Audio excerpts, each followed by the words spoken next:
بهترین پیدا کوونکی انسان څومره ښایسته پیدا کړی دی څومره ښایسته ښکلی شکل یې د انسان ته ورکړی لقد خلقنا الانسان فی احسن تقویم الله تعالی فرمایي ما د انسان ډیر زیات ښایسته پیدا کړی دی ډیر زیات ښایسته مې پیدا کړ یو بادشاه خپلې بیبي سره ناست نو ورته وی چې کو ته چېرې د سپوږمۍ نه ښایسته نه یې که نه د سپوږمۍ نه نو ته په ما باندې طلاق کوي نو بس د بادشاه ښځه خو ډېره ښایسته وه خو د سپوږمۍ نه ښایسته نه وه که نه نو بس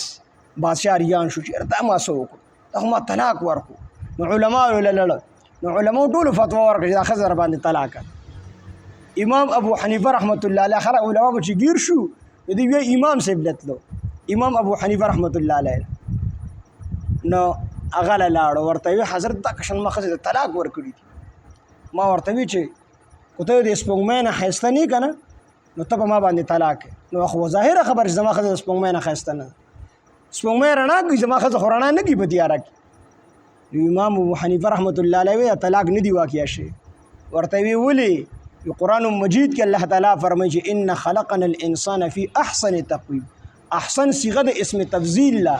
احسن تقویم ما د انسان د هر شي نه ښایسته پیدا کړی نو ستا د ښځه سپوږمۍ نه د ټول کائنات نه الله تعالی چې کوم دی ښایسته پیدا کړی امام صاحب یو کس راغی ښځې د خاوند جګړه شوله د شپې نو ښځې خاوند ورته کو تا ما سره خبرې ونه کړې ته به ما طلاق یې در سره پوت نو بس د ښځه ته هم تنګه شوي وه نو ورته دې ډېر لړو واړوله راواړوله دا ښځه هغې خبرې نه کولې هغه د تنګ هغه چې بس دا طلاق واقع شي بس دا سړی تنګ شو چې یاره اوس که دې څه خبرې وکړي چې لکه دا طلاق واقع نه شي خو ښځې خبرې نه کولې چې تر ساره پورې بلکل خولې ته جرنده والې وه دا سړی په منډه باندې لړ امام صاحب چې امام صاحب ته شان مسله مې کړې ده او ښځې ته مې ویل چې تا تر ساره پورې ما سره خبرې ونه کړې ته په ما باندې طلاق کوې او هغې کسب کړی دی خبرې نه کوي امام صاحب دا وړه مسله ده دی لاړو کور دې ته کور ته ځه او امام صاحب جومات ته لاړې په اوچت اواز باندې اذان شروع کړو د سبا د خطو نه مخکې وي تر ساره پورې به سر خبرې نه کوم د ورته کو تا ما سره تر ساره پورې خبرې ونه کړې ته به ما طلاق کوي بس امام صاحب سبا د خطو نه مخکې راغی اذان یې شروع چې اذان یې شروع کړو یو بس ښځې ورته حق کې وګورم پس طلاق واقع شو هغه ورته نه دی واقع شو امام صاحب ټیم نه مخکې بانګ ویلې سبا لا نه دی ختلی دا سړی د طلاقو نه بچ یو کس غلا کړی و ډاکمار راغلی و غلا یې کړې وه او یو کس لیدلی و دا کس دغلته موجود چې کسانو غلا کوله دله طلاق ورکړو تا ووینو ته چې تا مونږ وښودلو